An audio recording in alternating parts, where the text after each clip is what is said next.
నమస్తే, welcome to Andhraprabha. నేను తేజస్వి. నా చేతిలో చూస్తున్నారు కదా డప్పు. ఈ మధ్య కాలంలో అయితే ఇది ఒక రకంగా అంతరించిపోతుందనే చెప్పాలి. కానీ ఈ కళ అనేది అంతరించిపోవద్దు. మన భారతదేశంలో ఇది ఒక ప్రత్యేకమైన స్థానాన్ని అయితే ఉంది ఒకప్పుడు. ఇప్పుడు కూడా అదే స్థానాన్ని తీసుకురావాలి. ప్రజలందరికీ దీని ప్రత్యేకత అనేది తెలియాలి అనే ఉద్దేశంతో అయితే ఒకళ్ళు చాలా పాటుపడుతున్నారు. దీనికి సంబంధించి అవార్డు కూడా దక్కించుకున్నారు. తను మరెవరో కాదు, అందే భాస్కర్ గారు. అందే మ్యూజిక్ అకాడమీ డైరెక్టర్. అంతేకాకుండా ఉస్తాద్ బిస్మిల్లా ఖాన్ అవార్డు గ్రహీత కూడా. సో ఈ అవార్డు గురించి, అలాగే అంతరించిపోతున్న ఈ కళ గురించి తనతో మాట్లాడదాము. అసలు డప్పు సౌండ్ వినగానే చిన్న పిల్లల దగ్గర నుంచి ముసలి వాళ్ళ వరకు కూడా అందరికీ కూడా లేచి డాన్స్ చేయాలని అయితే తప్పకుండా అనిపిస్తుంది. కానీ ఈ మధ్య కాలంలో అయితే బాధాకరమనే చెప్పాలి, అంతరించిపోతుందని. అటువంటి కళని ప్రోత్సహిస్తున్న భాస్కర్ గారితో ఇప్పుడు మనం మాట్లాడదాము. నమస్కారం భాస్కర్ గారు. నమస్కారం మేడం. ఎలా ఉన్నారండి? బాగున్నాను మేడం, బాగున్నాను. థ్యాంక్ యూ అండి. కొంచెం రిథమిక్ గానే, నాకు రాదు కాబట్టి కొట్టలేదు, ఏమనుకోకండి. రితం ఉంది మేడం. ఉందా? ఉన్నది. Thank you so much. Bhaskar గారు, ముందుగా మీకు కంగ్రాచులేషన్స్ అండి. అవార్డు మీకు వచ్చింది, ఉస్తాద్ బిస్మిల్లా ఖాన్ యువ పురస్కార్ అవార్డు. అయితే ఇప్పటి వరకు ఇండియాలో ఈ అవార్డుకి సంబంధించి, సంగీతానికి, కళలకి సంబంధించి చాలా మందికి అయితే ఈ అవార్డు వచ్చింది. కానీ నాకు మీ ద్వారా తెలిసిన విషయమే డప్పుకి ఫస్ట్ టైం రావడం అని చెప్పి. సో మీరు ఎలా ఫీల్ అవుతున్నారు? గర్వంగా ఉంది మేడం చాలా. అంటే ఇంతవరకు అంటే సంగీత నాటక అకాడమీ 1952 సంవత్సరంలో ఏర్పడితే 2024 వరకు అంటే భారతదేశంలో ఒక సంగీతానికి అమ్మ లాంటిది ఏదన్నా ఉందంటే అది డప్పు. అలాంటి డప్పుకు ఇన్ని సంవత్సరాల తర్వాత ఇప్పుడైనా గుర్తింపు వచ్చింది. ఇంతవరకు ఈ డప్పుకు ఒక అవార్డు లేదు మేడం. కాబట్టి ఈ సంవత్సరం భారత సంగీత నాటక అకాడమీ గుర్తించి ఈ డప్పుకు ఉస్తాద్ బిస్మిల్లా ఖాన్ అవార్డు ఇచ్చినారు. కాబట్టి వాళ్ళకు చాలా క్షణార్థి ధన్యవాదాలు. ఇక్కడ నుండి ప్రపోజల్ పంపినటువంటి తెలంగాణ ప్రభుత్వానికి కూడా, కొత్త ప్రభుత్వానికి చాలా ధన్యవాదాలు. ముఖ్యంగా ఈ అవార్డు రావడానికి ప్రత్యేక కారకులు నా దైవ సమానులు. ఈ తెలంగాణ కళారూపాలకు, కనుమరుగవుతున్న కళారూపాలకు, మట్టిలో ఉన్నటువంటి కళారూపాలకు రవీంద్ర భారతి వేదికగా, లేదా ప్రభుత్వం చేసేటువంటి అభివృద్ధి కార్యక్రమాల్లో కావచ్చు, వివిధ కార్యక్రమాల్లో అన్ని కళారూపాలకు మంచి అవకాశాలు ఇస్తున్నటువంటి డైనామిక్ యంగ్ ఆఫీసర్ డాక్టర్ మామిడి హరికృష్ణ సార్ వల్లనే ఈ అవార్డు రావడం జరిగింది మేడం. ఆయన ఈ ప్రపోజల్ అనేది పెట్టారు, దీనికి సంబంధించి ఇలా ఒకటి ఉంది అని చెప్పి కేంద్రానికి తెలియజేసింది ఆయననే మేడం. ఓకే, అట్లా మేడం. అయితే మొదటగా ఈ అవార్డు మీకు వచ్చింది, ఇన్ని సంవత్సరాల నుంచి లేదు. ఫస్ట్ అవార్డు రావడం, తీసుకోవడం చరిత్రలో తప్పకుండా మీ పేరు నిలిచిపోతుంది. ఈ విషయంలో తప్పకుండా ఎలా ఫీల్ అవుతున్నారు? అవును మేడం, చరిత్రలో నిలిచిపోతుంది. చాలా సంతోషంగా ఉంది మేడం. చాలా అంటే చాలా. అది ఏమంటారు కదా, కోట్లు పెట్టినా దొరకదు ఆ క్షణాల్లో అంటారు కదా, అట్లాంటి ఆనందంలో ఉన్నాను మేడం. ఓకే, అయితే ఇండియాలో పద్మశ్రీ అవార్డు ఎలానో కళాకారులకి ఈ అవార్డు కూడా ఒక రకంగా అలానే. అవును. సో మీ ఫ్యామిలీ మెంబర్స్ కూడా ఎలా ఫీల్ అవుతున్నారు? చాలా సంతోషంగా ఫీల్ అవుతున్నారు మేడం. పాపం మా అమ్మ నాన్నకు చదువు రాదు కదా, కాబట్టి వాళ్ళకు చెప్పడం జరిగింది. దానికంటే అంటే మాకున్న ఫ్రెండ్స్ కానీ, లేదా నాకు చదువు చెప్పిన చిన్నప్పటి నుండి ఇప్పటి వరకు చదువు చెప్పినటువంటి గురువులు కానీ, మా ప్రాంతంలో ఉన్నటువంటి వాళ్ళు కానీ, లేదా నా ద్వారా శిక్షణ పొందినటువంటి వాళ్ళు కానీ, ఇంకా అనేక రకాలుగా నేను డప్పు నేర్పించి చాలా మందికి ఒక ట్రైనర్గా ఉండడం వల్ల వాళ్ళందరూ చాలా మంది, అంటే తెలంగాణలో ఉన్నటువంటి నాతోటి పరిచయం ఉన్నటువంటి బహుజన కవులు కావచ్చు, లేకపోతే అన్ని రకాల కవులు వాళ్ళందరూ నన్ను ఓన్ చేసుకున్నారు మేడం. ఇదంతా మన ఉత్పత్తి కులాల అవార్డు కాబట్టి అని వాళ్ళు చాలా ఫేస్బుక్ లో, ట్విట్టర్ లో, మీ ఫ్యామిలీతో పాటు మీ స్టూడెంట్స్ కావచ్చు, అందరూ కూడా చాలా హ్యాపీగా ఫీల్ అయినారు మేడం. వాళ్ళు వాళ్ళ ఫేస్బుక్ లో, వాట్సాప్ లో, ట్విట్టర్ లో, ఇన్స్టాలో అన్ని చోట్ల పెట్టడం జరిగింది మేడం, శుభాకాంక్షలు తెలియజేస్తూ. అట్లా మేడం. అయితే ఇది మీరు ఎప్పటి నుండి నేర్చుకుంటున్నారండి? చిన్నప్పటి నుండే వచ్చా, లేకపోతే అసలు మీకు ఎవరు నేర్పించారు? ఇంట్లోనే మీ నాన్నగారు కానీ అట్లా ఏమైనా ఉందా? చిన్నప్పటి నుండి మేడం. నాకు 7వ ఏట నుండి, అంటే 7 సంవత్సరాల వయసు నుండి నేను ఈ డప్పును సంకనేసుకున్నాను మేడం. అప్పటి నుండి వాయిస్తున్నాను. ఆ తర్వాత చాలా మా ఊర్లో సాటింపు చేసేది. నేను చిన్నప్పుడు స్కూల్కి పోయినప్పుడు ఎవరన్నా గ్రామానికి అధికారులు వచ్చినా గానీ, లేదా ఏమైనా డప్పు కొట్టి సాటింపు చేసి ప్రతి గల్లీలో, లేకపోతే మా కూడలిలో, గ్రామాలలో కూడలిలో సాటింపు చేసి, మీ ఈ రోజు కలెక్టర్ గారు వస్తున్నాడు, లేకపోతే ఎమ్మెల్యే గారు వస్తున్నారు, లేదా ఇట్లా మినిస్టర్ గారు వస్తున్నారు, లేకపోతే రాష్ట్ర ముఖ్యమంత్రి గారు వస్తున్నారని మొట్టమొదటిగా ఈ సమాచారాన్ని తెలియజేసినది ఏదైనా వాయిద్యం ఉందంటే అది డప్పు అవును. మేడం. డప్పే. అది ఈ రోజుల్లో అయితే అసలు కనిపించట్లేదు అలా డప్పు ఉన్నది మేడం. కొట్టేది. కొన్ని చోట్ల ఉన్నది. ఓకే. ఇప్పుడు టెక్నాలజీ వచ్చేసింది కాబట్టి టెక్నాలజీ వచ్చి డైరెక్ట్ మైక్సే మైక్స్ పెడుతున్నారు. పెట్టి నేను ఇట్లా చాలా చిన్న పాపగా ఉన్నప్పుడు విన్నానన్నమాట. ఇప్పుడు సడెన్‌గా అనౌన్స్‌మెంట్ వింటే అదొక ఆనందం. ఆ! స్వీట్ మెమోరీస్ అవి. అవును మేడం. అవును మేడం. యాక్చువల్లీ ఇప్పుడు మీరు చూపించింది ప్లాస్టికా అండి ఇది?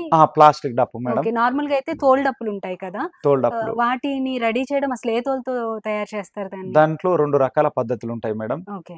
దుడ్డే తోలు. హ్మ్. దుడ్డే అంటే ఆంధ్రాలో దూడ గేదెకి అంటారు. ఆ! దూడ. ఆ తోలును లేదా తెలంగాణలో కొన్ని చోట్ల మేక తోలును.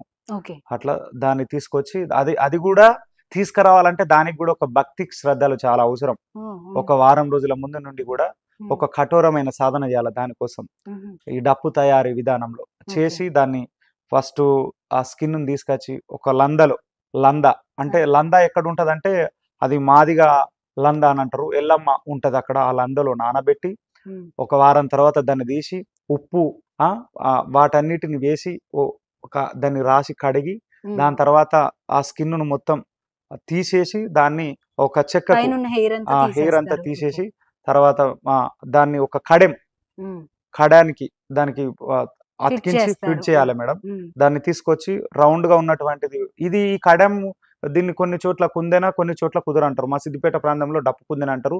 మిగతా అన్ని ప్రాంతాలలో డప్పు కుదురు అంటారు. ఈ ఓకే. కుదురును గూడా ఇంతకుముందు ఎవరు తయారు చేసి ఇచ్చేదంటే అంటరానితనం, అస్పృశ్యత ఉన్నది కదా మేడం. హ్మ్. హ్మ్. ఈ సమాజంలో. కాబట్టి మాదిగలో ఉన్నటువంటి సబ్ కాస్ట్ అయినటువంటి మాస్టి వారు మాదిగ వాళ్ళకి కావాల్సినటువంటి ప్రతి పనిముట్టును వాళ్ళే తయారు చేసి ఇచ్చేదన్నట్టుగా. ఓకే. వాళ్ళు ఒక డప్పు కుదురును తయారు చేసి ఇస్తే దీన్ని ఆహ్, దీనికి తయారీలో ఏమేం వాడతారంటే చింతగింజలు వాడతారు మేడం. చింతగింజలను గువ్వాన్ని అంటే దంచి హ్మ్. దాన్ని కాల్చి చల్లారిన తర్వాత దాన్ని మెల్లిగా పేస్ట్ చేస్తూ అంతా రాస్తూ అప్లై ఆ చేస్తారా? తోలును ఓకే. మొత్తం మెల్లగా ఇట్లా అతికిస్తారు మేడం. అతికిచ్చిన తర్వాత దాన్ని ఎలాంటి ఏమంటారు ముడతలు రాకుండా ఉండాలంటే దాన్ని చాలా ఒక టెక్నికల్‌గా ఒక మంచి పద్ధతిలో అతికించాలి మేడం. అతికించిన తర్వాత దానికి మంచి తాళ్ళను పెట్టి మొత్తం గుంజాలి. అంటే నాలాంటి యువకులు దాన్ని గుంజి దాని మీద ఒక వారం రోజులు రాయి పెట్టి, ఆ హ్మ్. వారం రోజుల తర్వాత కట్ చేస్తే డప్పు తయారైతది మేడం. ఇది చాలా ఇంత పెద్ద ప్రాసెస్ ప్రాసెస్. ఉంది. ఇప్పుడైతే ఇగ ప్లాస్టిక్ వచ్చిన తర్వాత టోల్ డప్పులు గూడా చెయ్యట్లేదా అండి? కరువైపోయినాయి మేడం. అసలు చేసేవాళ్ళు ఉన్నారా కొంతమందైనా? ఉన్నారు మేడం. 10, 20 మంది కంటే ఎక్కువ ఉండరు. ఓకే. మా తరములో అయితే అసలు అది తెలవనే తెలవదు. తెలీదు. చిన్నప్పుడు మీకేమైనా తెలిసేది. ఐడియా ఉందా కొంచెం అది ఎలా తయారు చేస్తారసలు? నాకున్నది మేడం. ఐడియా ఉంది. ఈ తరానికి నేనే దీన్ని తయారీ విధానాన్ని ఖచ్చితంగా అందిస్తా మేడం. ఓకే. అసలు మీరేం చదువుకున్నారండి? మేడం. నేను వచ్చేసి ఇప్పుడు ప్రస్తుతానికి నేను తెలుగు యూనివర్సిటీలో పరిశోధన విద్యార్థి మేడం. ఓకే. ఇదే డప్పు మీద పీహెచ్‌డీ. అవును మేడం. పరిశోధన చేస్తున్నాను. డప్పు కాబట్టి పైనే పీహెచ్‌డీ చేస్తున్నారు. Yes madam. ఓకే. ఇది ఇంతవరకు ఎవరు ఈ దేశంలో చేయలేదు. ఇది ఫస్ట్ టైమ్ ఒక ఓకే. వాయిద్యం మీద ప్రత్యేకంగా ఇప్పుడు నా ఫస్ట్ ఒక అవార్డ్ తీసుకున్నారు. మళ్ళీ అవును మేడం. దీనిపైన మరో చరిత్ర మీరు సృష్టించబోతున్నారు. అవును మేడం. ఓకే. ఆల్‌మోస్ట్ అట్లాంటిదే. హ్మ్. కాబట్టి ఇది ఫస్ట్ టైమ్ మేడం ఇగ అంతే. అన్ని ఓకే. రకాలుగా. ఎలా ఫీల్ అవుతూ ఉంటారండి? ఒక అంతరించిపోతున్న కళని మీ ద్వారా మళ్ళీ ప్రజల్లోకి తీసుకొస్తున్నారు మీరు. దానికంటూ ఒక గౌరవాన్ని కూడా తీసుకొస్తూ ఉన్నారు. మీకెలా అనిపిస్తూ ఉంటుంది? నాకంటే ముందు తరంలో చాలామంది పెద్ద పెద్ద వాళ్ళున్నారు మేడం. హ్మ్. తీసుకొచ్చిన వాళ్ళు. హ్మ్. కానీ అప్పుడున్నటువంటి పరిస్థితులలో వాళ్ళు వెలుగులోకి రాలేదు. హ్మ్. అవును. వాస్తవం ఇది. మా గురువు స్వర్గీయ కుంపటి సూర్యభగవంతరావు సార్ గారు నేను హ్మ్. చిన్నప్పటి నుండి డప్పును చాలా అద్భుతంగా వాయిస్తా మేడం. ఓకే. వాయిస్తాను గానీ దీనికి శాస్త్రీయత కోణంలో నాకు తెలిసేది కాదు. ఓకే. ఎంత ఎంత పెద్ద హార్డ్ బీట్ అయినా, ఎంత పెద్ద ఎట్లాంటి టఫ్ బీట్ అయినా నేను వాయిస్తా. వాయించగలరు. కానీ శాస్త్రీయత కోణంలో దానికి కొన్ని తాళాలు, జతులు, హ్మ్. శృతులు, హ్మ్. లయలు ఉంటాయి గదా మేడం. హ్మ్. వాటిని మా గురువు, డప్పు విద్వాన్, హంస కళారత్న అవార్డు గ్రహీత కుంపటి సూర్యభగవంతరావు సార్ దగ్గర నేను జతులను నేర్చుకున్నాను మేడం. ఓకే. ఆయన దగ్గర జతులను నేర్చుకున్న తర్వాత నా లైఫ్ చాలా టర్న్ అయిపోయింది మేడం. ఓకే. ఇంకొక ముందడుగు పడింది ఈ హ్మ్. తరానికి. అయితే మీరు నార్మల్‌గా మీ ఎడ్యుకేషన్ ఎలా ఉండేది? చిన్నప్పటి నుండి మీ లైఫ్ స్టైల్ ఏ విధంగా ఉండేది? అది చెప్తారా? మేడం చిన్నప్పటి నుండి అంటే నేను వాస్తవికంగా చెప్పాలంటే భయముండేది. హ్మ్. మా మా ఊర్లోనే మాది సిద్దిపేట జిల్లా హ్మ్. మిరుదొడ్డి మండల్ అందే మా ఊరు పేరు. పక్క తెలంగాణ హ్మ్. అసలు. అక్కడ నేను మా ఊర్లో 7వ తరగతి వరకు చదువుకున్నాను మేడం. హ్మ్. ప్రాథమిక విద్యాభ్యాసం మా ఊర్లో. ఆ తర్వాత 8, 9 వచ్చేసి హాస్టల్స్ 10థ్ హ్మ్. వరకు హాస్టల్స్ కొండపాక, పాలమాకలాల సోషల్ వెల్‌ఫేర్ ఓకే. వసతి గృహాలలో హ్మ్. చదువుకున్నాం. ఆ తర్వాత వేరే అడ్మిషన్ హాస్టల్లో హత్నూరాలు అలాంటివి వచ్చినా కానీ కొన్ని కుటుంబ పరిస్థితుల కారణాల వల్ల మళ్ళీ చదువు 1 సంవత్సరం 2 సంవత్సరాలు అట్లా ఆఫ్ చేసుకొని మళ్ళీ అడ్మిషన్ చదువుకొని ఇంటర్మీడియట్లో మిరుదొడ్డి గవర్నమెంట్ జూనియర్ కాలేజ్లో అక్కడ హెచ్ఈసి గ్రూప్లో చేసిన మేడం, హెచ్ఈసి. ఆ తర్వాత అప్పటికి నేను మంచి కళాకారుడిగా గుర్తింపు పొందుతున్నాను. ఇంటర్మీడియట్లో ఎన్ఎస్ఎస్ నేషనల్ సర్వీస్ స్కీమ్స్ ఈ కళాకారులకు అంటే మా లాంటి వాళ్ళకు చాలా మంది అలాంటి ఎన్ఎస్ఎస్ ద్వారానే బయటకు వచ్చిన వాళ్ళు మేడం. అందులో నేను ఒకరిని. అప్పుడు ఉన్నటువంటి ప్రోగ్రామ్ ఆఫీసర్స్ గన్న బాలకిషన్ సార్ కావచ్చు, దయానంద్ సార్ కావచ్చు, అప్పుడు ఉన్నటువంటి ప్రిన్సిపాల్స్ కావచ్చు, లేదా అప్పుడు హిస్టరీ సివిక్స్ చెప్పినటువంటి Siddareddy sir, Nagender sir economics, Telugu Kanakachandran sir, ఇట్లాంటి వాళ్ళు నీకు ఇంత మంచి అవకాశం ఉంది కొంచెం ముందుకు వెళ్ళాలి అని అయోధ్య రెడ్డి సారు, సత్యనారాయణ రెడ్డి సార్ వీళ్ళందరూ బాగా ఎంకరేజ్ చేసేది మేడం నన్ను. కాబట్టి ఒకవైపు చదువు, ఒకవైపు ఈ కళ. నేను ఇంటర్మీడియట్ 10th కంటే ముందు నుండి కూడా నేను తెలంగాణ ఉద్యమంలో ఉన్నాను మేడం. కాబట్టి అట్లా ఆ టర్న్ స్టార్ట్ అయిన తర్వాత అప్పుడే ఒక అడోలసెంట్ ప్రాజెక్ట్ కింద నేషనల్ జాతీయ స్థాయిలో 2 అవార్డు రావడం మాకు ఈ కళా పర్ఫార్మెన్స్ ద్వారా. ఆ తర్వాత డిగ్రీ నిజాం కాలేజీలో. ఇక అక్కడ నుండి అసలు నా దశ మారిపోయింది ఎడ్యుకేషన్ విషయంలో. నేను చాలా మిడిల్ క్లాస్ స్టూడెంట్ మేడం, మరీ టాపర్ను కాదు, మరీ లో కాదు, మిడిల్ అని. కానీ degree gold medal, degree gold medal. ఆ తర్వాత అన్ని మెడల్స్ ఇక, ఎందుకంటే కసి పెరిగింది కాబట్టి మంచిగా చదువుకున్నాం. నాకు గ్రేట్నెస్ ఏంటంటే యూజీసీ యూనివర్సిటీ గ్రాంట్ కమిషన్ ఇచ్చేటువంటి పోస్ట్ గ్రాడ్యుయేట్ మెరిట్ స్కాలర్షిప్ కూడా నేను ఒక హోల్డర్ వచ్చింది మేడం. ఈ అవార్డుకి సంబంధించి కొన్ని విశేషాలు చెప్తారండి? అసలు ఈ అవార్డు దేనికి, ఎవరికి ఇస్తారు, ఏంటి అనేది? అంటే ఈ భారతదేశంలో ఈ కళారంగంలో వివిధ రంగాల్లో సేవ చేసినటువంటి వాళ్ళకు, లేదా కనుమరుగవుతున్నటువంటి కళారూపాలకు వాటిని ప్రజల్లోకి తీసుకెళ్లి మళ్ళీ పునరుజ్జీవం పోసి బతికించాలన్నటువంటి ఆలోచన ఉన్నటువంటి వాళ్ళకు ఈ ఉస్తాద్ బిస్మిల్లా ఖాన్ యువ పురస్కారం అవార్డు ఇస్తున్నారు మేడం. దీన్ని షెహనాయి అనే వాయిద్యకారుడు, ఒక ముస్లిం కుటుంబం నుంచి వచ్చినటువంటి వాయిద్యకారుడు షెహనాయి వాయిస్తూ ఇతను కాశీలో జన్మించడం జరిగింది.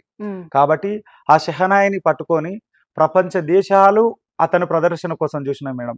అతనికి భారతరత్న 2001 సంవత్సరంలో వచ్చింది మేడం. ఉస్తాద్ బిస్మిల్లా ఖాన్ ఎవరైతే ఉన్నారో ఆ సార్ గారికి 2001లో భారతరత్న పురస్కారం. అంతకంటే ముందు పద్మవిభూషణ్, చాలా 3-4 ప్రపంచ దేశాల యూనివర్సిటీలు గౌరవ డాక్టరేట్స్. అతనికి రాని అవార్డు అంటూ ఏం లేదు మేడం. అట్లా ఆయన తదనంతరం యువకులకు ప్రోత్సహించాలన్న ఉద్దేశంతో పేరు మీద యువకులకు ఈ అవార్డును ఇవ్వడం జరుగుతున్నది మేడం.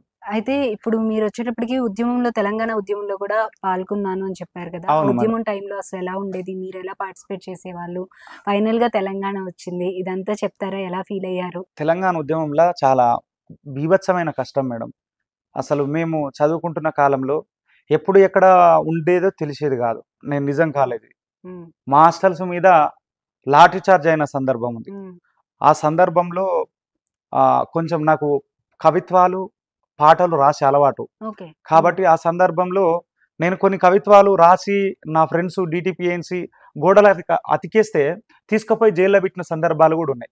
అట్లాంటి ఇన్సిడెంట్స్ కూడా జరిగినాయి. విమలక్క తోటి కావచ్చు, దర్వ ఎల్లన్న తోటి కావచ్చు, గద్దర్ డాడీ తోటి కావచ్చు, గోరెటి వెంకన్న తోటి కావచ్చు, మాస్టర్జీ గారితో కావచ్చు, వీళ్ళందరితోటి, ఎవరైతే జరాజన్న, ఇట్లా చాలా మంది గొప్ప గొప్ప కళాకారులు ఎవరైతే ఉన్నారో వాళ్ళందరికీ నా డప్పు దరువు సహకారమైంది మేడం. ముఖ్యంగా అరుణోదయ విమలక్క గారు, నేను అమ్మ అని పిలుస్తా. వాళ్ళ అంటే మా చిన్నప్పటి నుండి విమలక్క, అరుణోదయ తోటి మాకు చాలా దగ్గర సంబంధం ఉంది. ఎందుకంటే మా నాన్న ఒకప్పుడు లెఫ్టిస్ట్ గ్రూపుల నక్సలైట్ గ్రూప్ నాయకుడుగా పనిచేశాడు. కాబట్టి చిన్నప్పటి నుండి వాళ్ళు నన్ను ఎత్తుకొని పెంచినారు.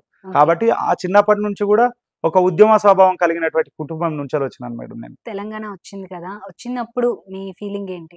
తెలంగాణ వచ్చింది మేడం, భారతదేశానికి ఆంగ్లేయులు వెళ్ళిపోయిన తర్వాత స్వతంత్రం వచ్చింది, తెలంగాణ కూడా వచ్చింది. కానీ సరే, కొత్త రాష్ట్రం, కొన్ని ఇబ్బందులు ఎదురైతే అట్లా కావచ్చు, కానీ నిజంగా అందరికీ తెలంగాణ వచ్చిన వనరులు మాత్రం ఎవరికి దక్కాలనో వాళ్ళకి ఇప్పటి వరకు కూడా దక్కట్లేదు మేడం. నిజమైన తెలంగాణ ఉద్యమకారులకు, నిజమైన తెలంగాణ కోసం కొట్లాడిన బిడ్డలకు, తెలంగాణ కోసం కొట్లాడినటువంటి వాళ్ళ డాటాను, అమరుల కుటుంబాలను, 1969లో చచ్చిపోయినటువంటి వాళ్ళ డాటా కూడా ఇంతవరకు సేకరణ జరగలేదు. ముఖ్యంగా 1969 విద్యార్థి ఉద్యమం మీద ఒక పర్సన్ చాలా కృషి చేసిండు మేడం. ఆయన డాక్టర్ సంగంరెడ్డి పృథ్వీరాజ్ అన్న. వాళ్ళ కుటుంబాల వివరాలను సేకరించి ప్రభుత్వానికి కూడా అందజేయడం జరిగింది. 69లో, ఇప్పటిది కాదు. ఆయన స్టాన్ఫోర్డ్ యూనివర్సిటీ PDF డబ్బులను తీసుకొచ్చి ఆ కుటుంబాలకు రిసర్చ్ చేయాలన్న ఉద్దేశంతో ఆ డబ్బులను కొంత కలెక్ట్ చేసుకొని తన సొంతగా వాళ్ళందరినీ కొన్ని వివరాలను సేకరించి గత ప్రభుత్వానికి ఇచ్చినారు, వాళ్ళు పట్టించుకోలేదు. ఈ ప్రభుత్వానికి కూడా ఇచ్చినారు, వాళ్ళు పట్టించుకుంటారని అనుకుంటున్నాను మేడం. రీసెంట్ గా జరిగిన పరేడ్ లో మీరు కూడా పార్టిసిపేట్ అవును, చేశారు కదా, అవును, అవును మేడం. గణతంత్ర అవును, దినోత్సవంలో ఢిల్లీలో మీరు పార్టిసిపేట్ చేశారు, ఎలా అనిపించింది? చాలా సంతోషకరమైన వార్త మేడం. ఈ జనవరిలో, డిసెంబర్‌లో మేము అక్కడికి వెళ్ళడం జరిగింది. అంటే ఈ స్వతంత్రం వచ్చిన 75 సంవత్సరాల వరకు ఒక డప్పు అనే వాయిద్యం కూడా రిపబ్లిక్ డే పరేడ్‌లో లేదు మేడం. ఉమ్, రిపబ్లిక్ డే పరేడ్‌లో లేదు. ఈ సంవత్సరం తెలంగాణ భాష సాంస్కృతిక శాఖ సౌజన్యంతోటి, అదేవిధంగా భారత సంగీత నాటక అకాడమీ ఆహ్వానం మేరకు మినిస్టర్ ఆఫ్ కల్చర్ అఫైర్స్ ఆహ్, ఆహ్, కేంద్ర ప్రభుత్వం ఆధ్వర్యంలో మాకు ఆహ్వానం అందింది మేడం. గత సంవత్సరం మేము కాంపిటీషన్‌లో పోయి విఫలమైనాం. ఉమ్, అక్కడున్న కొన్ని రాజకీయ కారణాల వల్ల, సత్తువ లేక కాదు. కానీ ఓకే. ఈ సంవత్సరం వాళ్ళే మాకు ఆహ్వానం పలికి ఆహ్వానం మీకు పలికి మాకు ఉమ్, వెల్కమ్ చేసినారు మేడం. అక్కడ సుమారుగా నెల రోజులు ఆ చలిలో ఒక టైంకు అంటే ఉదయం 6:25 నిమిషాలకు గ్రౌండ్‌లో ఉండాలంటే 6:25 నిమిషాలకు ఇక్కడ ఉన్నటువంటి 24 మంది తెలంగాణ ఆడబిడ్డలు, మగళ్ళు కాదు మేడం, ఆడబిడ్డలు. ఉమ్, ఆ టీంకు నేను నేతృత్వం వహించిన. కాబట్టి అక్కడ గణతంత్ర దినోత్సవ వేడుకలో మన తెలంగాణ డప్పు మోగింది మేడం. అది ఓకే. మూలవాసల డప్పు మోగింది మేడం. మంచి ఇప్పుడు మనకి చేతిరిన మూవీస్ లో ఏమైనా ఈ డప్పులు వాడుతున్నారా, లేదంటే ఆ నిజమైన తోలు డప్పులు ఆ వాడుతున్నారా? మూవీస్‌లలో నిజమైన తోలు డప్పులని వాడుతున్నారు మేడం. అక్కడక్కడ ప్లాస్టిక్ డప్పులను కూడా వినియోగించడం జరుగుతుంది. ఓకే. కాబట్టి ఆహ్, మూవీస్‌లో అంటే సినిమాటిక్ పరిభాషలో ఈ డప్పును టేపు అంటారు మేడం వాళ్ళు. ఓకే. అంటే డప్పును వాళ్ళు ఇంకొక పరిభాషతోటి పిలుస్తారు. ఓకే. టేపు అనే టేపు పదంతోటి అని. పిలుస్తారు. ఓకే. మీకసల ఇందులో పీహెచ్‌డీ చేయాలని ఎందుకు అనిపించింది? అయితే నేను ఎంఏ తెలుగు చేసిన మేడం. హ్మ్. దానికంటే ముందు డిగ్రీ చదువుతున్న కాలంలో సీసీఆర్‌టీ అనే ఒక సంస్థ ఉంది మేడం దేశంలో. ఓకే. హ్మ్. సెంట్రల్ కల్చర్ రిసోర్స్ అండ్ ట్రైనింగ్‌లో యువకులకు సేమ్ ఉస్తాద్ బిస్మిల్లా ఖాన్ పురస్కారం లాగా యంగ్ ఆర్టిస్ట్ ఫెలోషిప్ ఉంది మేడం. ఓకే. అది మనకు తెలియదు. అప్పుడు సుక్క సత్యతాత గారి మనమడు డాక్టర్ ఉస్తాద్ బిస్మిల్లా ఖాన్, ఒగ్గు రవణ ఫెలోషిప్ ఉంది తమ్ముడు, హ్మ్. అప్లై చేయాలంటే నా డీటెయిల్స్ అడిగితే ఇచ్చాను మేడం. పాపం 20 సార్లు అప్లై చేసిండు, సక్సెస్ కాలే. 21వ సారికి నా అప్లికేషన్ సక్సెస్ అయింది. ఓకే. అయిన తర్వాత ఢిల్లీకి ఇంటర్వ్యూకి వెళ్ళడం జరిగింది మేడం. హ్మ్. ఇంటర్వ్యూకెళ్తే ఇంతవరకు దానికి కూడా రాలేదు అవార్డ్స్ మళ్ళీ. అక్కడ గూడా హ్మ్. నేను మొట్టమొదటిసారిగా సీసీఆర్‌టీ ఫెలోషిప్ డప్పులో గూడా తీసుకొచ్చిన ఘనత గూడా నాకే దక్కింది మేడం. ఓకే. అట్లా అది ఒగ్గు రవణ అంటే నేను తెలుగు సాహిత్యం వైపు వెళ్తా ఉంటే ముగ్గురు వ్యక్తులు నన్ను టర్న్ అప్ చేసినారు మేడం. ఒగ్గు రవణ, హ్మ్. డాక్టర్ పృథ్వీరాజ్ యాదవ్ అన్న, ఇంకోటి ముక్క రమేష్ అన్న. వీళ్ళు నీ లోపల ఈ డప్పు అనేది ఉన్నది కదా కళ తమ్ముడు, ఉంది. కళ ఉంది. హ్మ్. అందరి లెక్క నువ్వు నలుగురితో నారాయణ ఎందుకు? నీవే ఒకటి హిస్టరీ క్రియేటివిటీ చేయొచ్చు. నీకు హ్మ్. మంచి నీ హ్యాండ్ వాళ్ళ ఫ్రీగా ఉన్నది. సహకారంతో ఆ! మొత్తానికి అవును రికార్డ్స్, మేడం. కొత్త రికార్డ్స్ మీరు అవును తీసుకొస్తున్నారు. మేడం. అక్కడ ఎక్కడో తెలుగు లిటరేచర్ వైపు వెళ్లి హ్మ్. కొత్తయి రాద్దాం, చదువుకునే అలవాటు ఉంది, చేద్దాం అనుకున్నాం. అయినా కూడా రాస్తాం అప్పుడప్పుడు ఓకే. తప్పనిసరిగా. హ్మ్. మనకు మనసు బాధ అనిపించినా, హ్మ్. సంతోషం సంతోషం అనిపించినా, అనిపించినా దుఃఖం అనిపించినా, హ్మ్. ఇంకా ఏదనిపించినా దాన్ని మాత్రం వ్యక్తపరుస్తూ వెళ్లబోసుకునేది ఉంటారు. ఒక పెన్ను, మీ పేపర్ పాట పట్టి. రూపంలో వ్యక్తపరుస్తూ అవును ఉంటారు. మేడం. తప్పనిసరిగా వ్యక్తపరుస్తాను. ఓకే. అట్లా వాళ్ళ వల్ల ఇటు సైడ్ టర్న్ కావడం జరిగింది మేడం. దానికి కూడా మొట్టమొదటిసారిగా నేనే ఫెలోషిప్ హోల్డర్ అయిపోయినా. ఓకే. దానికి స్పెషల్ థాంక్ యూ మీడియా ముఖంగా మన ఒగ్గురవన్న. అంతే ఓకే. మేడం. హ్మ్. మొత్తానికైతే మీది సక్సెస్ వెనుక ఇంతమంది సహకారం కూడా చాలా మంది ఉంది. ఇంకా ఇవి అంటే కొంతమంది పేర్లు చెప్పలేకపోతే ఇన్ని వందల పేర్లయితాయి. హ్మ్. మనకు చిన్నప్పటి నుండి సహకారం చేసినటువంటి వాళ్ళు. ఎంతో మంది సహకారం చేస్తేనే నేను ఇక్కడికొచ్చిన మేడం. సహకారంతో పాటు చాలా ప్రాబ్లమ్స్ కూడా ఫేస్ చేసి ఉంటారు కదా! వాటిని షేర్ యాహ్! చేసుకుంటారా? చాలా చెప్పలేం మేడం అసలు. ప్రాబ్లమ్స్ అంటే నిజంగా ఒక ఒక కళను మనం నమ్ముకొని ముందుకు పోతా ఉంటే ఒక్కొక్కసారి కనీసం బస్ కిరాయిలుండయి మేడం. మనం ఎవరినైనా పిలిస్తే ఎక్కడికన్నా వేదికల దగ్గరికి పోదామంటే డబ్బులుండయి. లేకపోతే మనల్ని ప్రేమతోటి పిలుస్తారు. వాళ్ళ దగ్గర గూడా డబ్బులుండయి. పాపం హ్మ్. ప్రోగ్రామ్స్ చేస్తారు. కాబట్టి కొంతమంది ప్రోగ్రామ్స్ చేసుకొని డబ్బులు ఎగ్గొట్టినోళ్ళున్నారు. వాళ్ళని గూడా అడగలేని పరిస్థితి. కానీ అది చాలా ప్రాబ్లమ్స్ మేడం. ఎందుకంటే ఆహ్, ఈ శిక్షణ శిబిరాలలో గావచ్చు, శిక్షణ శిబిరాలలో చాలా బాగా వింటారు. హ్మ్. కానీ మనం కొన్ని చోట్లకు పోయి ప్రోగ్రామ్స్ చేయాలంటే అది రిస్క్ తోటి కూడుకున్నది మేడం. మనం మాటల్లో చెప్పలేనిది. 2011 సంవత్సరంలో అంటే ఉద్యమంలో నాకు కొంచెం లాఠీ చార్జ్ అయ్యి చిన్న ప్రాబ్లమ్ అయింది. తెలంగాణ ఉద్యమంలో. తెలంగాణ హ్మ్. ఉద్యమంలో. కొంచెం పేగు ప్రాబ్లమ్ వచ్చి ఆపరేషన్ చేసినారు మేడం. హ్మ్. దరిద్రం ఏందంటే మా ఇంట్లో తిండి లేక నన్ను హాస్టల్‌కెళ్ళిపోయాను నేను. హ్మ్. చాలా మంది చదువుకోవాలిరా మంచిగా అనంటే. కానీ వెళ్ళిన తర్వాత ఇంత దూరం వచ్చి చాలా మంది నువ్వు బాగా చదువుకోవాలి ఇట్లా అని చెప్పడం వల్ల వాళ్ళ మాటలు విని యూనివర్సిటీకి వచ్చినాం. ఒక వీధి బడి నుండి విశ్వవిద్యాలయాలకు వచ్చినాం మేడం హ్మ్. మనం. ఆ సందర్భంలో నాకు ఇప్పటికీ వెంటాడుతా ఉంటది ఆ దుఃఖం అనేది. ఆపరేషన్ అయింది మేడం. ఉద్యమంలో చిన్న ప్రాబ్లమ్ వచ్చి పేగును కట్ చేసి అది చేసినారు. ఇంటికి మా పేరెంట్స్‌కి చెప్పలేదు మా అయ్యవ్వకు. చెప్పకపోతే సరే ఒక 4, 5 డేస్ తర్వాత చెప్పినాం. డిశ్చార్జ్ అయిన తర్వాత మా ఫ్రెండ్స్ చాలా మంది నాకు దగ్గరుండి వాళ్ళే హెల్ప్ చూసుకున్నారు. చేశారు. వాళ్ళే ఉన్నారు. మా ఇంటికి పోతే బియ్యం లేవు మేడం. హ్మ్. చాలా అసలు తట్టుకోలేని దుఃఖం మేడం. అంటే మా పేరెంట్స్ ఇటువైపు గూడా ఆపరేషన్, అటువైపు ఆ! చాలా సారీ అండి. పర్లేదు. ఇదొక్కటే గాదు. చాలా అంటే ఇప్పటికైనా ఇలాంటి ప్రాబ్లమ్స్ జరుగుతూనే ఉంటాయి మేడం. అంటే ఏ కళాకారుడి పరిస్థితి అయినా ఇంతే మేడం. ఎవ్వరైనా సరే పేరుకు నిజ జీవితానికి ఈ కళా ప్రదర్శకులకు ఎవరైనా కళాకారులకు అవును. చూడ్డానికి అప్పటికి కలర్‌ఫుల్‌గా మాత్రమే అప్పుడున్న సప్పట్లు పేరు కొట్టే బ్యాచ్ లెక్కుంటారు అవును. గానీ, వాళ్ళ జీవితాల్లోకి తొంగి చూస్తే పర్సనల్ లైఫ్ చూస్తే అన్ని ఎవ్వరికైనా ప్రతి కళాకారుడికి అట్లా ప్రాబ్లమ్స్ ఉన్నాయి మేడం. సరే మనకు చదువున్నా, ఏదున్నా గానీ, ఇవన్నీ చాలా ఇబ్బందికరంగా ఉంటది. కొన్ని విషయాలను చెప్పలేం మేడం. చెప్పుకోవడానికి గూడా మనసొప్పదు. కానీ ఏదో ఒకటి చేయాలి అన్న ఒక కసి మాత్రం పెరిగిపోతా ఉంటది. నిజంగా కొంతమంది నా లైఫ్‌లోకొచ్చిన తర్వాత కొన్ని చాలా అద్భుతాలు జరిగినాయి మేడం. ఎడ్యుకేషన్ విషయంలో గావచ్చు, లేకపోతే నీకు చదువు రాకున్నా పర్లేదు మేడం. నేను బాధపడను. కానీ చదువుకున్నోళ్ళు మూర్ఖత్వంగా వ్యవహరిస్తే మాత్రం హ్మ్. చాలా బాధనిపిస్తది. అందుకోసమే చదువు రానటువంటి వాళ్ళు చాలా గొప్ప మనసుతోటుంటారు. కానీ చదువుకున్నోళ్ళు ఇప్పుడున్న రోజులలో చాలా కుట్రలు చేసేవాళ్ళున్నారు మేడం.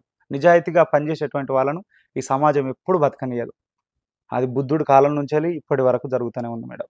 అట్లా మేడం. అంటే ప్రతీది పేదరికమే మేడం. ఇప్పటికి నన్ను విమర్శిస్తా ఉంటారు. "అరేయ్! నువ్వు ఇంతగానం ఊరు తిరిగినవు, ఇంతగానం ప్రదర్శనలు చేసినవు, ఇంత ఈడికెళ్ళి ఢిల్లీకి పోయినవు. అసలు నీకేముందిరా" అని అంటారు. అంటే నాకు కల ఉందని చెప్తా నేను మేడం. ఇంటికాడ మీరు వీలుంటే ఒకసారి మా ఊరికి రండి మేడం. ఇల్లు అనేది నాకు లేదు. మా నాన్న ఎప్పుడో కట్టింది అది కూలిపోతుంది. నా నా మాకో చిన్న గుడిసె. అట్లా మేము చాలా ద ఒక దగ్గర వ్యవస్థలో దీన స్థితిలో బతికి ఈరోజు ఆహ్, ఒక దీపం లాగా వెలుగుతున్నామంటే దీని ఎనకాల చాలా మందున్నారు మేడం. అందుకోసం వాళ్ళందరికి గూడా చాలా ధన్యవాదాలు. ఇప్పుడు మీరు ఆల్రెడీ చాలా మందికి నేర్పిస్తూ ఉన్నానన్నారు కదా! అవును మేడం. సో, ఎంతమంది నేర్చుకొనుంటారు ఇప్పటి 3000 వరకు? మంది నేర్చుకున్నారు మేడం ఓహ్! ఇప్పటి వరకు. 3000 మందికి 3000 నేర్పించారు. మంది. వుమెన్స్ కూడా ఉంటారన్నారు కదా! ఉమెన్స్. ఈ 10 అవార్డులో 50% నాకు ఈ అవార్డ్ రావడానికి ప్రధాన క్రెడిట్ కారణం వాళ్ళకేనా? వాళ్ళదే. చాలా సిస్టమాటిక్‌గా నేర్చుకోవడం, చెప్పిన విధానాన్ని. అదే విధంగా తమ్ముడు సతీష్ నాకు చాలా సహకారం చేస్తాడు. మా తమ్ముడు మహేష్, ఇంకా చాలామంది మేడం. ప్రవీణు, సంజీవ్, ఇంకా చెప్పలేము కొంతమంది పేర్లు. ఒక్కొక్కసారి చాలామంది నాకు సహకారం చేస్తా ఉంటారు మేడం. ఎప్పుడైనా ఈవెంట్స్ నేను లేకున్నా తమ్ముడు ఇట్లా మనకి ఈవెంట్స్ వచ్చినాయంటే వెళ్తారు. ముఖ్యంగా హ్మ్. నా పెళ్లైన తర్వాత మా ఆవిడ సహకారం గూడా చాలా ఓకే. బీభత్సంగా ఉంది మేడం. ఒక రకంగా చెప్పాలంటే ఇప్పుడు ఆమె చిన్నపాటి ఉద్యోగం చేస్తేనే మా కుటుంబం ముందుకు నడుస్తుంది ఓకే. మేడం. తను జాబ్ చేస్తున్నారు. అవును మేడం. మీరేమో ఈ కళ అవును. అవును మేడం. తను గూడా రిసెర్చ్ స్కాలర్. ఆహా! మా ఓకే. ఆవిడ గూడా రిసెర్చ్ స్కాలర్. తెలుగు యూనివర్సిటీలో ఓకే. ఎంఫిల్ అయిపోతది మేడం. లవ్ మ్యారేజా? అరేంజ్ మ్యారేజా అండి? ప్రేమ గాదు గానీ ప్రేమ లాంటి మ్యారేజ్ మరి. ఓకే. ప్రేమ ఏం కాదు. తెలిసిన వాళ్ళు యూనివర్సిటీలో కొంచెం పరిచయము. కానీ మేమిద్దరం పెళ్లి చేసుకుంటానే అనుకోలేదు. నా పెళ్ళికి ఈ డప్పు, గెస్ట్‌గా వచ్చినటువంటి పాటలు, నా ఫ్రెండ్స్ పాటలు, హ్మ్. నా పెళ్ళికి ముఖ్యంగా గెస్ట్‌గా వచ్చినటువంటి వాళ్ళ దాంట్లో నా పెళ్ళిని మరీ దగ్గరుండి పెళ్లి చేసిన ఘనత doctor RS Praveen Kumar IPS సార్‌ది. ఓహ్! అప్పుడు సారు గురుకుల సెక్రటరీగా ఉండే. ఆ sir, doctor Prithviraj Yadav sir, professor Nathaniel sir, doctor Medi Ramana sir, Padmashri Kolakaluri Enoch తాత కూడా నా పెళ్ళికొచ్చేదుండే. మధ్యలో దాకొచ్చినంక తనకు ఆరోగ్యం సిక్ కావడం క్షీణించి వల్ల ఓకే. మళ్ళీ రిటర్న్ వెనక్కొచ్చేసి అయిపోయారు. తర్వాత నాకొక లెటర్ రాసి పంపడం జరిగింది. నా పెళ్లి 2000 మందితోటయినది మేడం. ఓహ్! వీడిట్లా ఎలాంటిది హంగు ఆర్భాటం లేకుండా చేసుకుంటున్నాడు అని నా పెళ్ళికి వెల్కమ్ ఫ్లెక్సీలు కట్టేస్తే నేనంటే పడనటువంటి వాళ్ళు చింపేసిర్రు. హ్మ్. వచ్చే గెస్ట్‌ల కోసం. కాబట్టి నేను అదేం పట్టించుకోలేదు. చాలా హ్యాపీగా ఉన్నాం. డాక్టర్ గోగు శ్యామలక్క, ఇంకా మంజులక్క చాలామంది పెళ్ళికొచ్చి ఆశీర్వదించారు. ఓకే. అట్లా మేడం. మా ఊర్లో స్కూల్‌లో 2000 మందితోటి నా పెళ్లయింది మేడం. ఓహ్! చాలా అద్భుతంగా అయింది. సో, ఇది కూడా ఇప్పుడు ఆల్రెడీ నేర్పిస్తూ ఉన్నారు కదా! అవును మేడం. తయారు చేయడం కూడా ఎప్పుడు నేర్పించే దానికి కూడా ఏదైనా ఇన్‌స్టిట్యూట్‌లా పెట్టడం కానీ, అలా ఏమైనా పెట్టే ఆలోచన ఉందా మీకు? నేను ఆల్రెడీ అందే మ్యూజిక్ అకాడమీ అని రన్ చేస్తున్నాను మేడం. హ్మ్. దీని ఉద్దేశ్యం ఏందంటే, కనుమరుగవుతున్న ప్రతి కళారూపాన్ని హ్మ్. ఈ వేదిక ద్వారా అందరికి నేర్పించి, ఈ సమాజంలో తరతరాలుగా వస్తున్నటువంటి సంప్రదాయ కళారూపాలను ఏవైతే ఉత్పత్తి కళారూపాలు ఉన్నాయో వాటన్నిటిని కూడా ఈ వేదిక నుండి కాపాడాలన్న ఉద్దేశంతోటే నేను అందే మ్యూజిక్ అకాడమీ అనేదాన్ని ఏర్పాటు చేయడం జరిగింది మేడం. మీ టీమ్ మొత్తం ఎంతమంది ఉంటారండి? మా టీము ఇప్పుడు ప్రస్తుతానికైతే ఒక 300 మందితోటున్నది మేడం. ఓహ్! ఓకే. 300 హ్మ్. మందితోటున్నది. భాస్కర్ గారు, ఇప్పటి వరకు మీరు చాలా ఈవెంట్స్‌లో పార్టిసిపేట్ చేసుంటారు కదా! మొత్తం ఇప్పటి వరకు ఎన్ని పార్టిసిపేట్ చేసుంటారు? దాదాపుగా నేను ఇప్పటి వరకు ఒక 4, 5 వేల ఈవెంట్స్ చేసుంటాను మేడం. మీ పేరెంట్స్ సపోర్ట్ ఎలా ఉండేది అసలు ఇంట్లో? వాళ్ళ మా పేర్లేంటండి? మా అమ్మ, నాన్న పేరు నేను అయ్యావు అని పిలుస్తా మేడం. ఓకే. మా అయ్య పేరు బాలయ్య. హ్మ్. మా అవ్వ పేరు శాంతమ్మ. మొదటి గురువు మీ నాన్నగారేనా? మొదటి గురువు. అంటే హిస్టారికల్‌గా చెప్పాలంటే మా తాత, హ్మ్. మా తాత, మా అయ్య, మేము ముగ్గురం కలిసి మా తాత చనిపోయే కంటే ముందు మా ఊర్లో ఒక పీర్ల పండుగన లేదా పోచమ్మల పండుగన ఏదో అయితే హ్మ్. మేము ముగ్గురం కలిపి వాయించిన ఓహ్! ఘనత గూడా ఉంది మేడం. అందుకు చాలా థాంక్ యూ. మా తాత చనిపోయారు. ఓకే. మా నాయనమ్మ అసలు ఆహ్, అంటే చెప్తున్నా గదా మేడం. ఇంత పేదరికం ఉండడం వల్ల మా అమ్మ, మా అవ్వ, మా నాయనమ్మ గుత్తనాట్లేసి మాకు బియ్యం లేకపోతే లేకి పని అంటే ఎవరన్నా వడ్లు ఉంటే వాటిని అయిపోయి కల్లం అయిపోయి ఉంటే చివరికి మిగిలినటువంటి వాటిని మన తూర్పారబట్టి వడ్లు వడబోసుకొని చివరికి కొన్ని వడ్లుంటాయి అవిట్లని తీసుకొచ్చి దంచి మాకు పెట్టింది మా బియ్యం నాయనమ్మ. తీసి అందులో బియ్యం నుండి తీసి పెట్టింది మా నాయనమ్మ. మా చిన్నాన్న చనిపోయిండు మేడం. మా అయ్య, అవ్వ నన్ను హాస్టల్‌కొచ్చేది గాదు నన్ను చూడడానికని. మా చిన్నాన్న తప్పనిసరిగా మా దగ్గరకొచ్చేది. మాది ఉమ్మడి కుటుంబం. మీరు నా సిబ్లింగ్స్ ఎంతమందండి? నాకు ఒక అక్క, ఓకే. ఆహ్, బ్రదర్స్ లేరు. మీరు తమ్ముడు. ఆ! తమ్ముడున్నారు. ఓకే. నేను పెద్దవాడిని. మా తమ్ముడు వాడు వ్యవసాయం చేసుకుంటాడు. ఇంటి దగ్గరనే ఉంటాడు. ఓకే. నందు వాడి పేరు. వాడికి పెళ్లయింది. వాడికొక పాప, బాబు.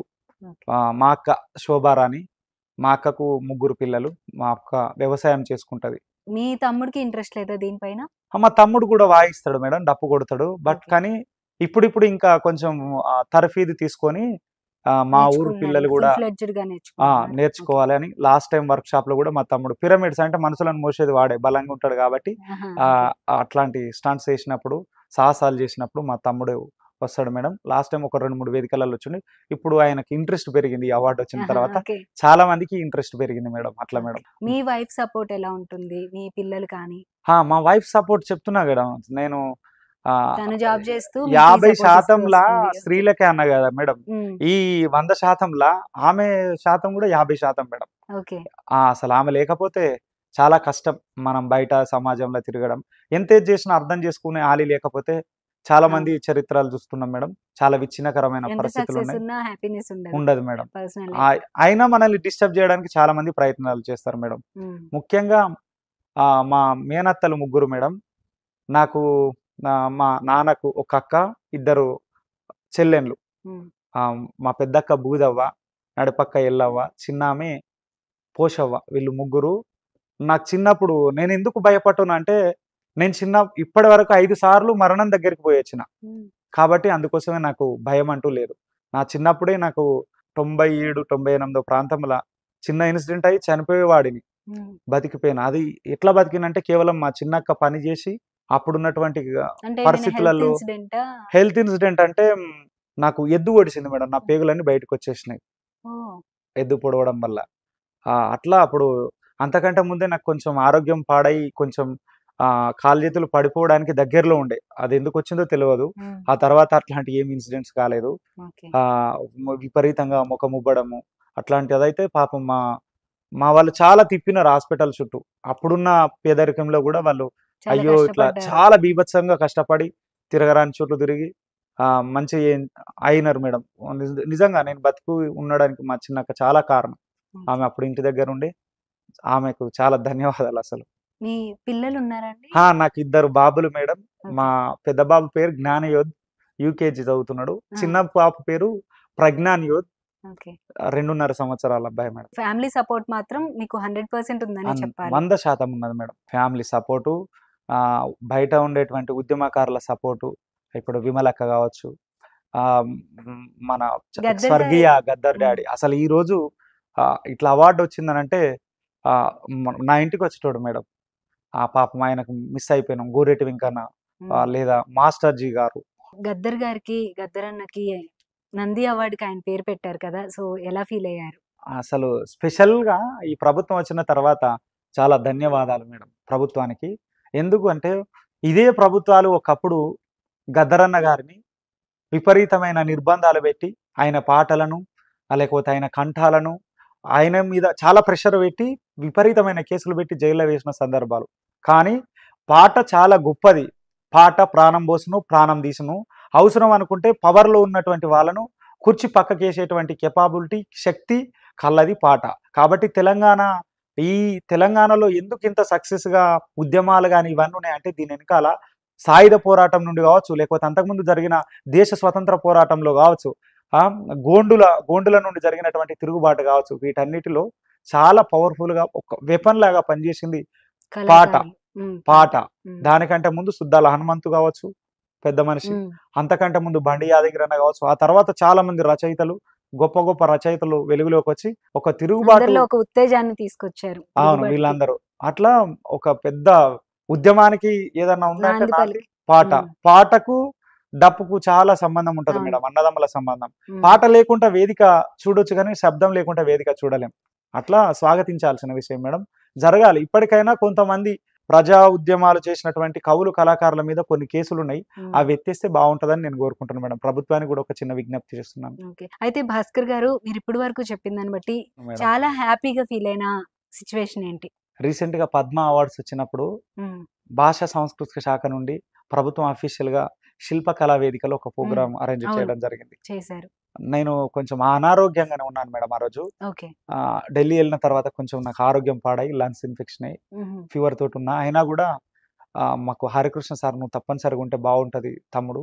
ఇది మంచి ప్రోగ్రామ్. నీకు గూడా ఉపయోగపడతదంటే" మంచిదే ఎప్పుడైనా సరే అని చేసి ఒక 7 కళా బృందాలను అది హ్మ్. జేస్తే డప్పులను, డోళ్ళు, కోలాటము, బంజారా డాన్సు, గోండు వీటన్నిటిని ఒక 7 రకాల కళారూపాలు, చిందు యక్షగానం వీటన్నిటిని అది పెడితే పద్మ అవార్డ్స్ వచ్చినటువంటి వాళ్ళు, పద్మభూషణ్ వచ్చినటువంటి వాళ్ళు ఇప్పుడున్నటువంటి ప్రభుత్వ యంత్రాంగం మొత్తం అక్కడికి రావడం జరిగింది మేడం. ఓకే. 1 బై 1 ప్రదర్శన అయిపోయింది. చివరికి 3 నిమిషాలు ఆయన రిహార్సల్ చేస్తున్న టైంలో మిగిలిపోయింది. ఈ టైంలో ఏం చేస్తే బావుంటదంటే, "నువ్వు స్పెషల్ ప్రదర్శన చేస్తావా తమ్ముడు" అనన్నాడు. "చేస్తాను సార్" అన్నా. "మరి ఆరోగ్యం బాలేదు కదా!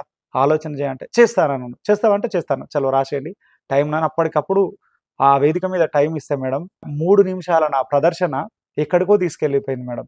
చిరంజీవి గారు, వెంకయ్య నాయుడు గారు, భారతం మాజీ ఉపరాష్ట్రపతి, ఇప్పుడున్నటువంటి సీఎం వీళ్ళందరూ నేను ఒక జతిని వాయిస్తే అది కేవలం ఒక 39 సెకన్లు కావచ్చు గానీ, అది చిరంజీవి గారి ఆయన్నే చాలా మంచి యాక్టరు. కానీ అట్లాంటి వాళ్ళ మనసును గూడా ఈ డప్పు శబ్దం కదిలించింది. దోచుకుంది మేడం. హ్మ్. కాబట్టి అది చాలా గొప్ప అవకాశంగా భావించిన మేడం. ఆ తర్వాత ఏదైతే ఉస్తాద్ బిస్మిల్లా ఖాన్ యువ పురస్కారానికి ఎంపికైన ఇన్ఫర్మేషన్ ఒక మెయిల్ ద్వారా లేకపోతే ఆహ్, మన సార్ వాళ్ళ ద్వారా తెలుసుకున్నానో విపరీతంగా ఏడ్చిన మేడం.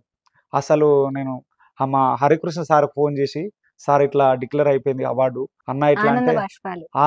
నేను మామూలుగా గాదసలు నాకు ఏడిసి, ఏడిసి చివరికి వాయిస్ గూడా రాకుండా అయిపోయింది. హ్మ్. అంటే ఎక్కడ పుట్టినం, ఎక్కడనో ఊర్లలో ఉండేటిది డప్పు, సావుల కాడ కొట్టే డప్పు, పెళ్ళిళ్ళ కాడ కొట్టే డప్పు, దానికొక ఆహ్, గుర్తింపు తీసుకొచ్చి గుర్తింపు తీసుకురావడానికి మా గురువు గారి సహకారం, ఆయన ఎక్కడున్న పెద్ద జాతీయ మనిషి. స్థాయిలో ఒక అవార్డు గుర్తింపొచ్చింది. రావడం అంటే హ్మ్. అసలు ఆషామాషి గాదు అని ఆ లైఫ్ అంతా ఇట్లా తిరుగుతా ఉన్నది మేడం. మొత్తం కళ్ళల్లో కనిపించిందంతా. 9:23 నిమిషాలకి ఇన్ఫర్మేషన్ వస్తే రాత్రి 3 గంటల దాకా గూడా నాకు నిద్ర పట్టలే. చాలా విపరీతమైన ఫోన్స్.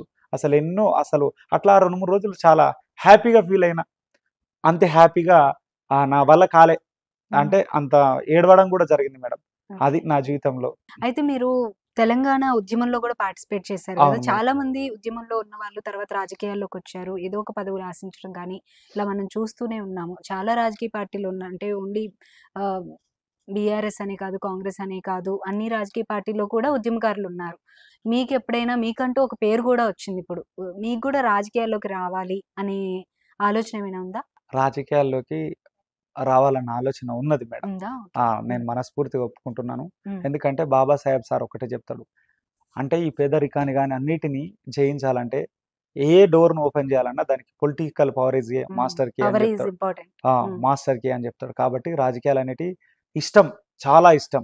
ఓకే. కాబట్టి ప్రకృతి, నేచరు, దేవుడు ఎప్పుడు కరుణిస్తే అప్పుడు అది చేస్తాం. టైమొచ్చినప్పుడు ఇప్పుడు ఈ నేను గత మా ఊర్లో 2019లో జరిగినటువంటి ఎన్నికల్లో గూడా సర్పంచ్‌గా పోటీ చేసి ఓడిపోవడం గూడా హుహు. జరిగింది మేడం. ఓకే. రాజకీయాలంటే ఇష్టం. అందుకోసమే నేనేం కోరుకుంటా అంటే మనం ఏ సమాజం నుండి అయితే వచ్చినమో, ఆ సమాజానికి మనం ఏదన్నా చేయాలంటే కొన్నిసార్లు ఆఫీసర్ అయితే నీకు చేతులకు సంఖ్యలు ఉంటాయి మేడం. ఉమ్. కానీ ఒక లీడర్ అయితే అధికారం అధికారం ఉంటుంది, ఉంటది. వాళ్ళకి చేయడానికి. అన్ని కమాండ్స్ నీ దగ్గర ఉంటాయి మేడం. ఉమ్. అది ఒకవేళ దేవుడు కరుణిస్తే తప్పనిసరిగా అవుతాం మేడం. భాస్కర్ గారు, ఇప్పుడు మీకు ఉస్తాద్ అవార్డు అయితే మీకు వచ్చింది కదా, ఈ అవార్డు మన ఆంధ్ర, తెలంగాణ తెలుగు రాష్ట్రాల్లో అంతకు ముందు ఎవరికైనా వచ్చిందా? నాకు తెలిసిన సమాచారం మేరకు మేడం, ఈ తెలంగాణ వచ్చిన తర్వాత మొట్టమొదటి బిస్మిల్లా ఖాన్ ఉస్తాద్ పురస్కారం పొందిన వ్యక్తి డాక్టర్ ఉగ్గు రవణ. ఉస్తాద్ బిస్మిల్లా ఖాన్ ఓకే. అవార్డు 2017 సంవత్సరంలో ఉమ్.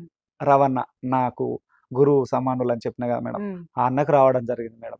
ఆ తర్వాత ఈ అన్న, ఈ విషయంలో ఒక విషయం చెప్పాలా మేడం, అన్న వచ్చేసి బీసీ కుర్మ సామాజిక వర్గం మేడం. ఓకే. ఆయనే అంతకుముందు ఒగ్గు కథలో ఈ డప్పుకైనా ఒగ్గుకైనా ఉమ్. అంతే, ఎవరైనా మీటింగ్స్ పెడితే ఉమ్. ఎవరైనా ఏదన్నా అయితే ఈ డప్పును అట్లనే చూసేది, ఈ డోలును అట్లనే చూసేది. ఆ అన్న కొంచెం ఈ డోలును పట్టుకొని ఈ డోలు మీద ఒగ్గు కథ మీద పరిశోధన చేస్తున్న క్రమంలో, వివిధ రాష్ట్రాలను తిరుగుతున్న క్రమంలో ఆ ఆయనకు ఒక విషయం అర్థమై దానికి ఒక డ్రెస్ డిజైన్, అద్భుతమైన డ్రెస్ డిజైన్ చేసిండు మేడం. ఇప్పుడు అది చాలా ఒక 3-4 దేశాలు ఇదే ఒగ్గు డోలును పట్టుకొని తిరిగిండు అన్న. మొన్న రీసెంట్ గానే ఒక 1 మంత్ క్రితం స్పెయిన్ పోయొచ్చిండు మేడం. అక్కడ ఉహుం. ఓకే. తెలంగాణ నుండి తెలంగాణ ప్రభుత్వం టూరిజం అండ్ కల్చర్ డిపార్ట్మెంట్, భాషా సంస్కృతి శాఖ అక్కడ మన తెలంగాణ ప్రోగ్రామ్ అరేంజ్ చేశారు. ప్రోగ్రామ్ అరేంజ్ చేస్తే నలుగురు బృందంగా వెళ్ళడం జరిగింది.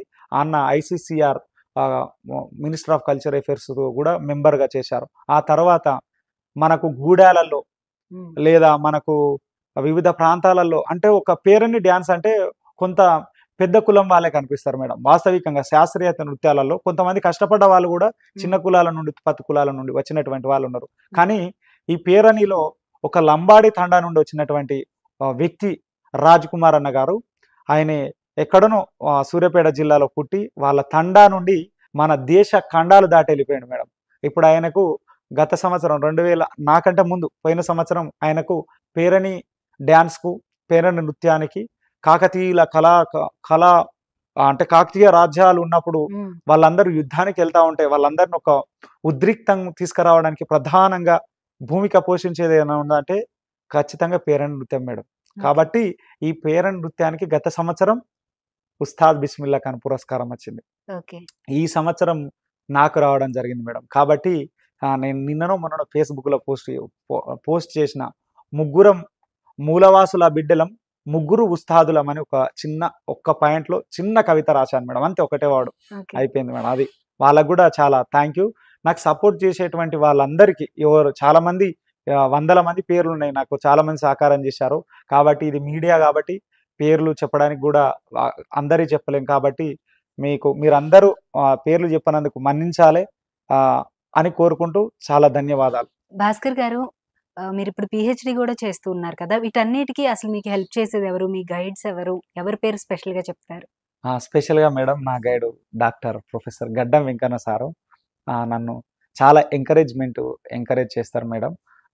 ఆ సార్ కూడా నా వెనకాల నన్ను ఒక తమ్ముడు లెక్క చూసుకుంటాడు మేడం.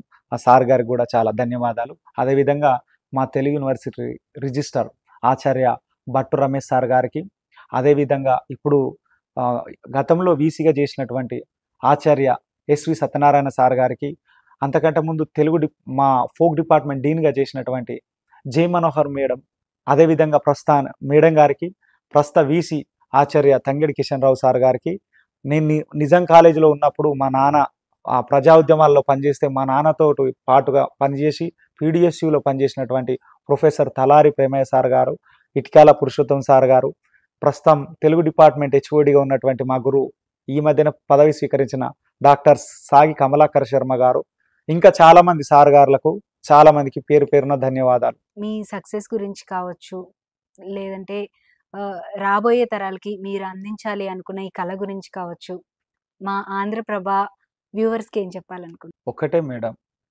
ఒకటే రంగం ఉండాలి. అది ఏదైనా కావచ్చు. నువ్వు బాగా రాస్తావా, రాసే రంగంలోనే ఉండు. నువ్వు బాగా క్రిటిసైజ్ చేస్తావా, విమర్శ రంగంలోనే ఉండు. అంటే నీ స్థాయిని బట్టి నువ్వు ఎదుగుతున్నా కొద్దీ కొంతమంది సహకారం తీసుకొని మీ ఐడియాస్ ను వాళ్ళకి షేర్ చేస్తూ ముందుకెళ్ళాలి. ఒకటే విషయంలో ఉండాలి. నేను ఇప్పుడు 7వ ఏట నుండి డప్పు కొడుతున్నాను మేడం. ఇప్పుడు 33-34 ఏళ్ళు వచ్చేసినాయి. ఇప్పటి వరకు ఇట్లా నాకు అవార్డు వస్తుందని తెలియదు కదా మేడం. ఉమ్, అంటే ఒక రంగాన్ని ఎంచుకొని దాంట్లో ముందుకు పోతే ఖచ్చితంగా సక్సెస్ అవుతాం. సచిన్ టెండూల్కర్ ఒక ఓవర్లో 6 బాల్ ఉంటే ఒకటే బాల్ కొట్టి సక్సెస్ అయ్యిండు మేడం. కాబట్టి మన జీవితం కూడా ఓవర్ లాంటిదే.